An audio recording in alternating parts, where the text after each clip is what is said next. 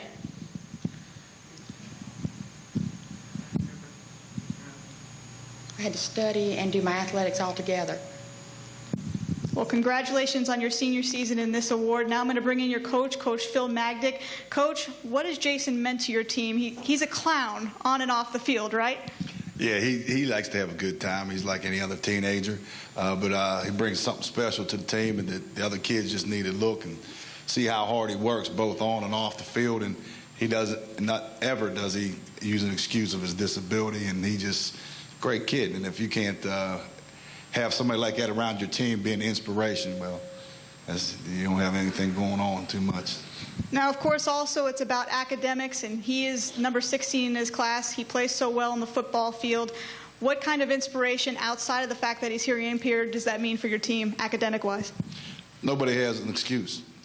You know, a lot of kids, especially coming in as a freshman, they slack off and don't hit the books hard and don't get their homework done. And, you know, we look at Jason, and we don't use him as much of an example, but there's no excuse not to do. So that's how we use it. All right, thanks a lot, Coach Magdick. Jason, congratulations on a great senior season. Good luck after you graduate. Rich, back to you.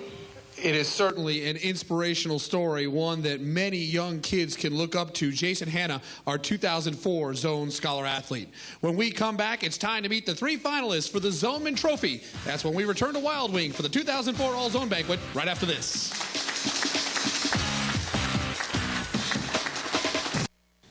Welcome back to the show. 3 more stellar athletes have added their name to the legacy of Zoneman finalists. Mark Haggard has the 3 contenders for this year's award.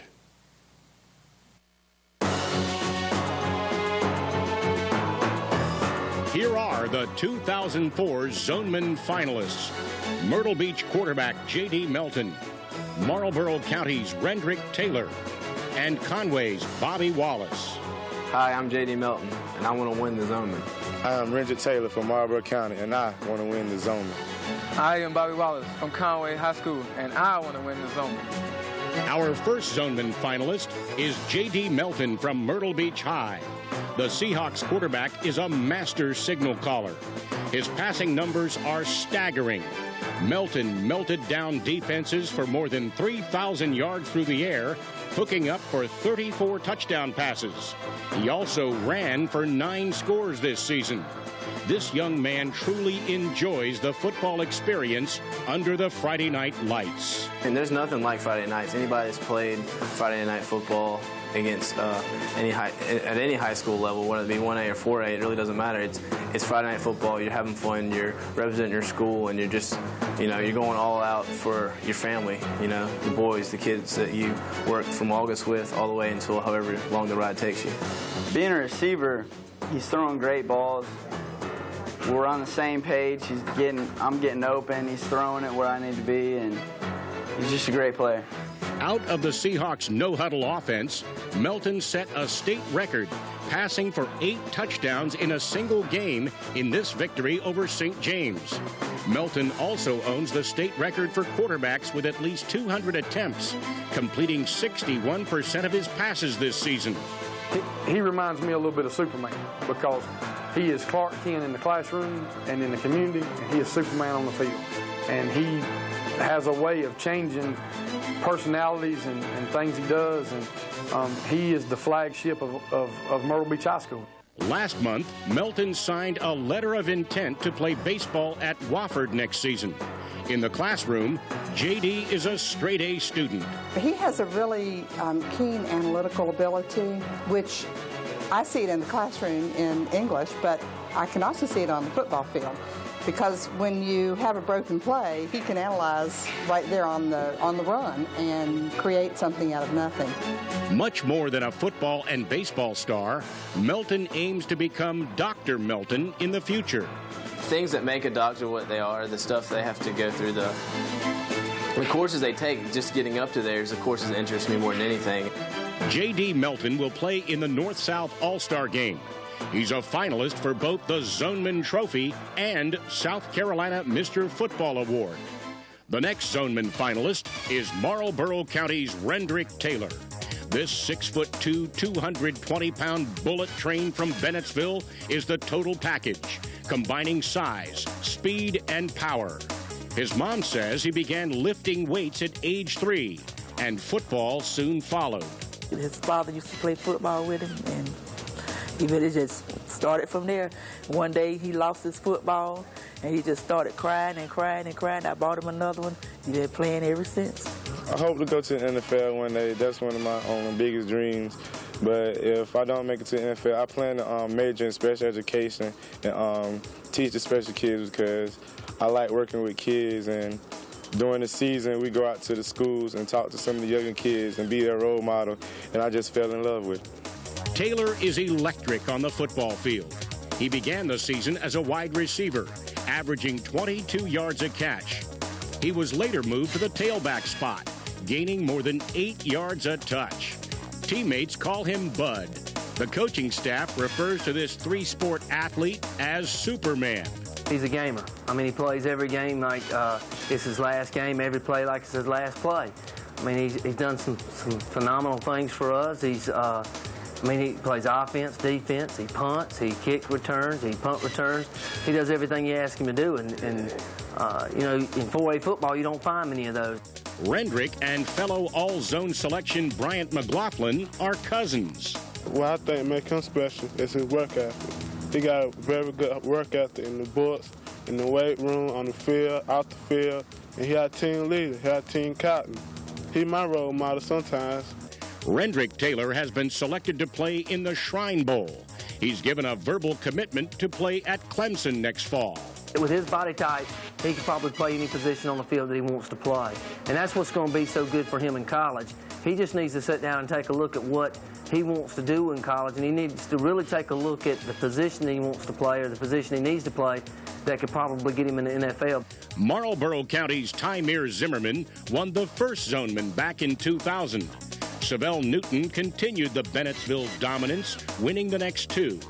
Rendrick now hopes to put another Zoneman in the Marlboro County Dog Pound. I know that Savell and Tymir was two great players here, and I'm just happy that I got a chance to continue the tradition of great players. Our final candidate for the 2004 Zoneman is Conway High's Bobby Wallace. At just 5'9", 180 pounds, this tiny tiger led the area in rushing with more than 1,900 yards. Wallace displayed his blinding game speed, scoring 22 touchdowns on the ground.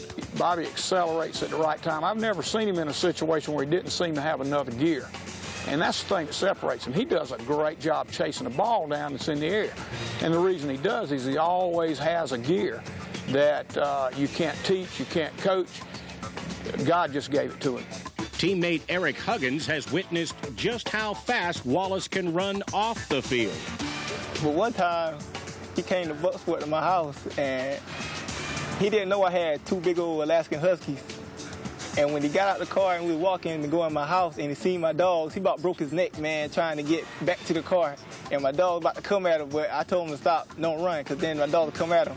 But that's the most funny story I can ever think about telling. Have you ever seen him move that fast? Yeah, seen him move that fast on the football field, running from defenders. This season, Wallace has moved from tailback to quarterback, taking direct snaps to accelerate his running skills. Just what does go through Wallace's mind when he's carrying the rock? I just think about just a score, just to pick my team up. And it seems like when I get the ball, it seems like everything gets quiet and it's on me. I got to do it so everybody be happy. Not only has Wallace helped Conway to 3 state championship appearances in football, he's a B student in the classroom. His father says Bobby's love affair with football started at an early age. We had a little football we bought for him when he was real small, and he always enjoyed that football. And so he'd go to bed without that football, and he'd start crying and whining, wanting that football. Put that football with him, he'll go to sleep. He's a dangerous return man on punts and kicks. He's played tailback, quarterback, and wide receiver. He's Conway's quiet star who never stops smiling. How much does Bobby Wallace covet the Zoneman? I want to win it real bad. It ain't been a Conway yet, so I'm going to get my name on there. Once again, the 3 finalists for the 2004 Zoneman are Marlboro County's Rendrick Taylor, Conway High's Bobby Wallace, and J.D. Melton from Myrtle Beach High. The time has come to announce the winner of this year's 2004 Zoneman Trophy.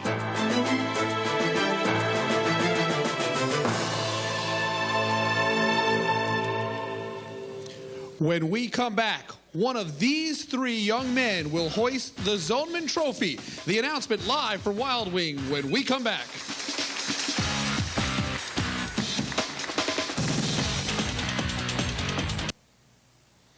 This is the new look Zoneman Trophy. It is the 5th time we have handed out this award to the top high school football player in the WPDE viewing area, and the waiting is about to come to an end. There are 41 ballots for the Zoneman Trophy. 34 area high school coaches plus 7 members of the media cast a first, second, and third place vote. 3 points for first place, 2 points for second, and 1 point for third. We have 4 winners, and we're about to announce the 5th. The Zoneman Trophy has been to Bennettsville and Florence, and now it's time for the big fella to come to the Grand Strand.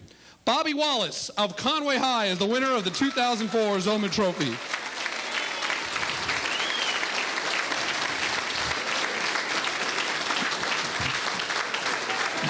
Bobby, congratulations, and tell me how you're feeling right now.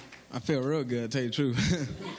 I like to thank, my offensive line. If it wasn't for them, I couldn't do it. And I like to thank my coaches for, coaching me the way they did so I can be a star, Over the past 5 years, you've seen this banquet. You've been at this banquet. There have been some amazing Conway Tigers here on this podium. Alan Patrick, Duran Lawson, just to name 2, and Big George Goss. How does it feel to be standing here and finally bringing Conway home a Zoneman Trophy? Well, it feels real good, I'm the very first one, and about time to get out of Marlboro County, But I'm glad it came to Conway, starting off with Bobby Wallace. Maybe we can do it again, somebody else. This has been quite a couple of weeks for you. You announced that you'll be playing football in Columbia. You are Steve Spurrier's first commitment to play football for the Gamecocks, and now you have this trophy. I'll tell you what, the old ball coach and us have one thing in common. We know how to pick good football players. Yeah, I don't know, man. I'm just good, I guess. I don't know. Well, Bobby, congratulations. Let's bring in the man who finished in 3rd place, the phenomenal wide receiver, Rendrick Taylor. Listen, there have been so many great players on this podium, and you have served Marlboro County and Bennettsville proud. This is quite an accomplishment, and tell me how you're feeling right now. I feel real good, I'm happy for Bobby Wallace for winning the trophy, I'm just happy for him. It's a great honor just to stand up here and be a finalist. When you think about the players who've been on this podium, guys like George Goss and Anthony Waters and Corey Groover, a lot of guys, and I just talked about 2 guys on Clemson. You're heading to play for the Tigers. How does that feel? It feels real good. I'm very excited about it, and I can't wait. Rendrick Taylor finishing 3rd for the Zoneman. Congratulations. And finally, we bring in Dr. Melton. We hope about 6-7 years from now, but how does it feel? Runner-up for the Zoneman. You were a guy that really kind of came from the ashes. Yes, sir. Like you said, kind of came from the ashes. I didn't even expect to be up here, so it's a big honor just to be up here with these 2. And even finishing 2nd, I was, looking for 3rd. And so it's just a good feeling. I'm glad Bobby won it. Everybody knew he was. Like you said earlier, or somebody said earlier, he's the king. So J.D. Melton, congratulations. Bobby Wallace is the 2004 Zoneman winner. For all the great folks behind the scenes, I'm Rich Crampanis. Thanks so much for watching, and the Zoneman is in Conway with Bobby Wallace.